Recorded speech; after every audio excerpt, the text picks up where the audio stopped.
we're diving into a powerful productivity methodology that will revolutionize the way that you prioritize your work.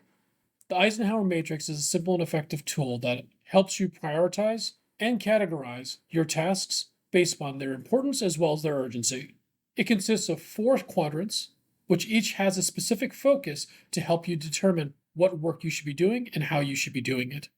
This week on the Practicing Leader podcast, we'll be discussing those quadrants and 5 easy steps you can be taking to use them more effectively. I'm your host, Parul Bhargava, and let's discuss. The first quadrant focuses on those things that are urgent as well as important.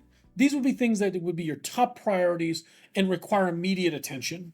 The reason they require immediate attention is because there's some level of consequence that is actually at stake here. This is where we need to be absolutely ruthless in our prioritization. I talked about this during our last podcast. How do you be more effective and more productive in your day-to-day work? But this is where we need to be absolutely ruthless. They often could include things that require meeting a deadline, things that are an emergency or some sort of fire drill that has occurred, or addressing critical issues. Make sure that you take the time to tackle those tasks first. The second quadrant is for those tasks that are important and not urgent. These are the tasks that actually contribute to your long-term goals and personal growth. They might also involve things like strategic planning, skill development, training, or even relationship building. Even though they may not have immediate deadlines, these things are critical to your growth in the long term. This is where when I talked about book it and do it, these are the types of things you want to make sure are factored into your schedule to make sure you've dedicated the time necessary to make sure that you can do those things. Moving on to the third quadrant, these are tasks that are urgent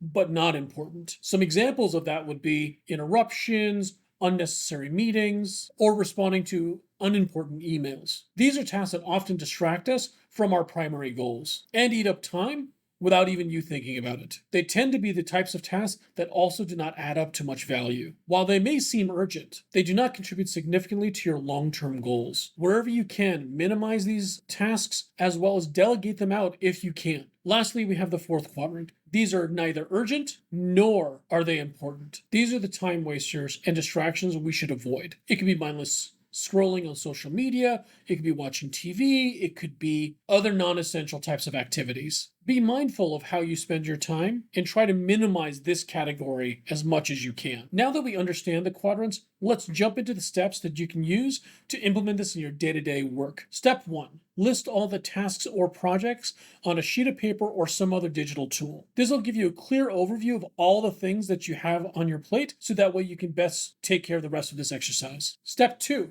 assess the urgency as well as the importance of each of these tasks and projects. Make sure to ask yourself, is this really urgent? Is this really important? This is where you'll have to be ruthless with yourself and make sure that you're being honest about how important and how urgent these things are and be objective about it. Step 3, once you've categorized each of your tasks and projects into the different quadrants, start off with the first quadrant and begin tackling these top priorities first. These top priorities need your immediate attention. That's what you've just figured out. Dedicate focused time and energy to completing those things as quickly as possible. Step 4, move on to the second quadrant. These tasks are important, but they just happen to be not urgent. Schedule specific time blocks and make sure that you dedicate time to completing these tasks as well.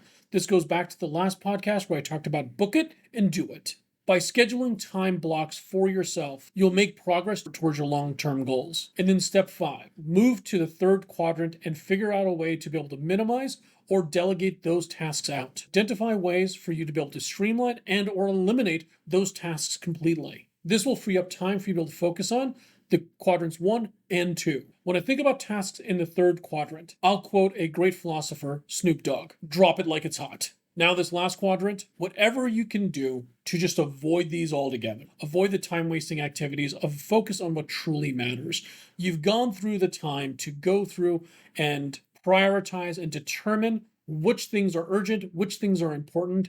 That's where you should be spending your time. These other activities that fall into this fourth quadrant really shouldn't be spending your time there. The Eisenhower Matrix is a game changer in how you do prioritization and how you can work more effectively. By focusing on what's truly important and urgent while avoiding unnecessary distractions will allow you to become a productivity powerhouse. Remember, this methodology does take some practice, so start implementing on a day-to-day basis. That way you can get that practice in and get better at it each and every day. If you'd like a worksheet to use to help you put this practice into use, go ahead and go to thepracticingleader.com/matrix, and I'll send it right to your inbox. It's free for you, and you can go ahead and get it started, and you can start using it tomorrow. If you have any questions about this podcast or any other, you can always feel free to go ahead and drop me a line. You can go ahead and give me a call at 206-651-4312 and leave a message. Or alternatively, you can send me an email at questions@thepracticingleader.com. I'll go ahead and weave it into whatever conversation we have in the next podcast and make sure that your question gets answered. This has been the Practicing Leader Podcast. I'm your host, Parul Bhargava, and I'll talk to you next week.